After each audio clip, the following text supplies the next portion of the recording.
السلام علیکم ورحمۃ اللہ وبرکاتہ۔ الحمدللہ والصلاة والسلام علی رسول اللہ، اشہد ان لا الہ الا اللہ وحدہ لا شریک لہ واشہد ان محمدا عبدہ ورسولہ نبینا محمد وعلی آلہ واصحابہ اجمعین، آمین یا رب العالمین۔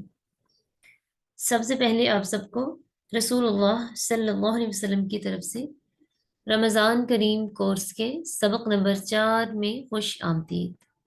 میں ہوں آپ کے ساتھ محب الدین و شرعیہ کالج سے آپ کی بہن بریرہ عطا۔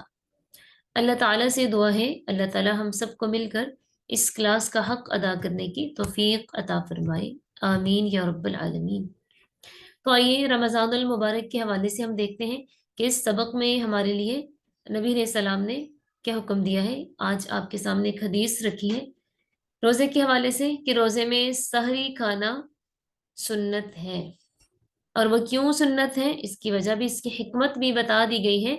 قال رسول اللہ صلی اللہ علیہ وسلم ان فصل ما بین صیامنا وصیام اہل الکتاب اکلۃ السحر۔ آپ نے فرمایا ہمارے روزوں کے درمیان اور اہل کتاب کے روزوں کے درمیان فرق کرنے والی چیز اکلۃ السحر، سحری کھانا ہے۔ جیسا کہ آپ کو معلوم ہے کہ روزے تمام امتوں پر فرض تھے، تو پھر نبی علیہ السلام نے فرمایا کہ من تشبہ بقوم فہو منہم، کہ جس نے بھی کسی قوم کی مشابہت اختیار کی تو وہ انہی میں سے ہوگا، یعنی قیامت والے دن ان کا حساب کتاب اسی قوم کے ساتھ ہوگا۔ تو پھر چونکہ اہل کتاب یعنی یہود و نصارہ، ان کے روزے، ان کے احکام و مسائل ہمارے روزوں سے مختلف تھے، ان کے روزوں میں سحری نہیں تھی، تو اس لیے آپ نے ہمیں سحری کھانے کی ترغیب دی ہے، سحری کھانے کا شوق اس لیے دلایا ہے کہ ہمارے روزوں اور یہود و نصارہ کے روزوں کے درمیان فرق ہونا چاہیے۔ تو دیکھ لیں کہ جب اسلام نے عبادات میں بھی یہود و نصارہ کی مشابہت سے بچنے کا حکم دیا ہے، تو پھر ہماری دنیاوی رسم و رواج، اس میں کیسے ہم ان کی مشابہت اختیار کر سکتے ہیں؟ اس کی مثال ایک اور روایت سے بھی ملتی ہے کہ جب نبی علیہ السلام مکہ سے ہجرت کر کے مدینہ گئے تو آپ نے دیکھا کہ وہاں یہود نے روزہ رکھا ہوا ہے، تو ان سے پوچھا گیا کہ آپ لوگوں نے روزہ کیوں رکھا ہوا ہے؟ تو انہوں نے بتایا کہ اس دن اللہ تعالیٰ نے موسیٰ علیہ السلام کو فرعون سے نجات دی تھی، تو ہم اس خوشی میں روزہ رکھتے ہیں۔ تو آپ نے فرمایا کہ اچھا، موسیٰ تو میرا بھائی تھا، تو ہم زیادہ حق رکھتے ہیں کہ ہم ان کی خوشی میں شامل ہوں۔ تو اس وقت آپ نے بھی روزہ رکھا، اور وہ روزہ کون سا تھا؟ 10 محرم کا، 10 محرم کا روزہ رکھا ہوا تھا۔ 10 محرم کو اللہ تعالیٰ نے موسیٰ علیہ السلام کو فرعون سے نجات دی تھی، تو پھر نبی علیہ السلام نے بھی 10 محرم کا روزہ رکھا۔ تو پھر صحابہ کرام رضی اللہ تعالیٰ عنہ کہنے لگے کہ اے اللہ کے رسول، 10 محرم کا روزہ تو اہل کتاب نے رکھا ہوا ہے اور ہم نے بھی یہی رکھ لیا، تو کیا ہماری ان سے مشابہت نہیں ہو رہی؟ تو آپ نے فرمایا ہاں واقعی ایسا ہے۔ پھر آپ نے فرمایا کہ اگر میں اگلے سال تک زندہ رہا تو میں اس روزے کے ساتھ ایک روزہ اور بھی ملا کر رکھوں گا، تاکہ ہم یہود کی اہل کتاب کی مشابہت سے بچ جائیں۔ تو دیکھ لیں اس قدر ضروری ہے اہل کتاب یعنی نان مسلم کی مشابہت سے بچنا۔ اور بچنا کیوں ہے؟ کیونکہ پھر جیسے ہمارے کام ہوں گے نا جس قوم والے، تو پھر قیامت والے دن ہمارا حساب، ہمارا حشر اسی قوم کے ساتھ ہوگا۔ پھر ایسا نہ ہو ہم مسلمان ہونے کے باوجود جہاں اہل کتاب کا ٹھکانہ وہی ہمارا بن جائے۔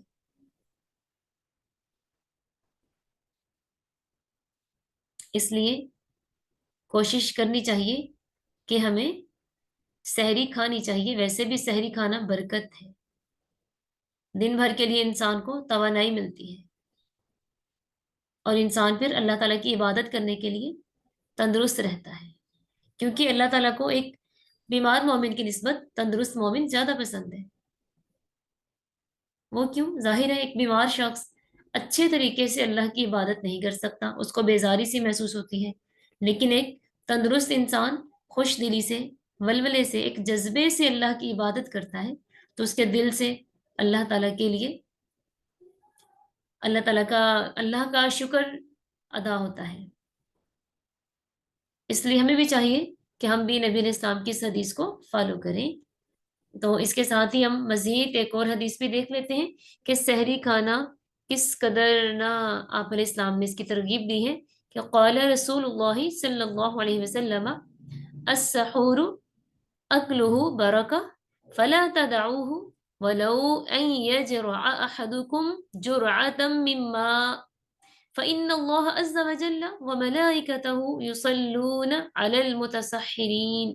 سبحان اللہ، کیا فرمایا؟ السحور اکلہ برکت، سحری کھانا برکت ہے۔ سحری کھاؤ، کہ سحری کا کھانا باعث برکت ہے۔ برکت کیوں ہے وہ میں نے آپ کو بتا دیا نا، کہ انسان اگر کچھ بھی کھائے پیے بغیر روزہ رکھ لے تو وہ نڈھال نڈھال رہے گا، تو پھر وہ قرآن پاک کی تلاوت نہیں صحیح کر پائے گا، اللہ تعالیٰ کی عبادات صحیح ٹھیک سے نہیں کر پائے گا۔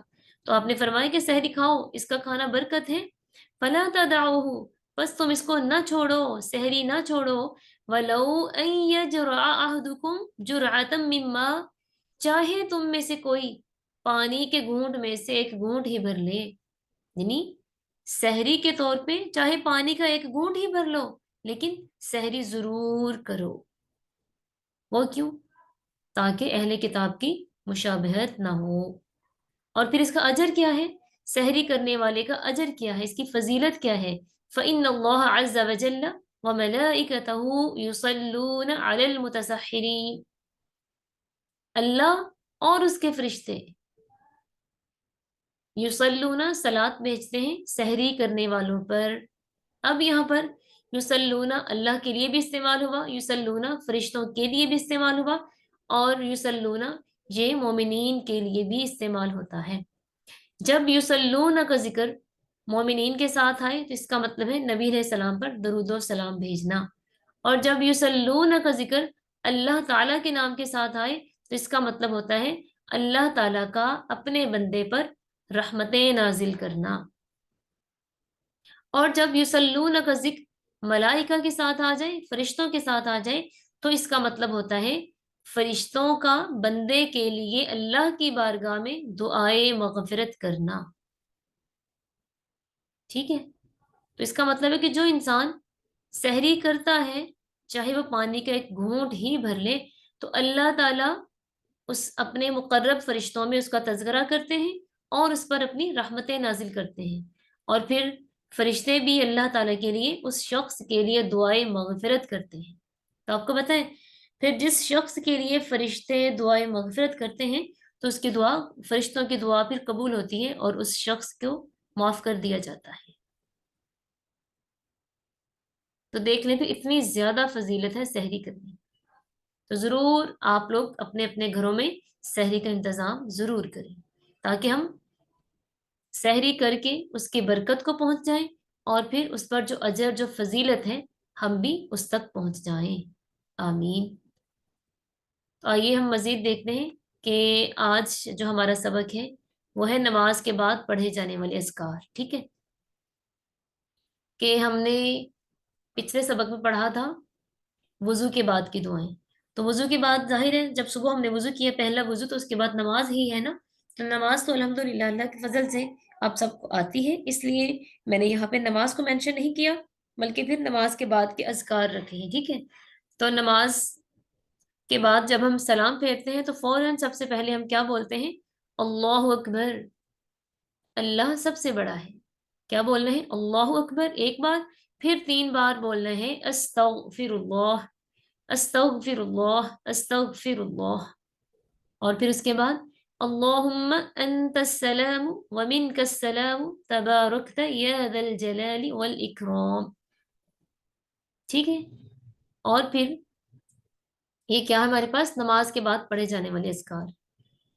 مزید اذکار ہم دیکھتے ہیں، سبحان اللہ 33 دفعہ، الحمدللہ 33 دفعہ، اور اللہ اکبر 34 بار۔ لیکن ایک دوسری روایت میں اس طرح سے بھی ہے کہ اللہ اکبر ہم صرف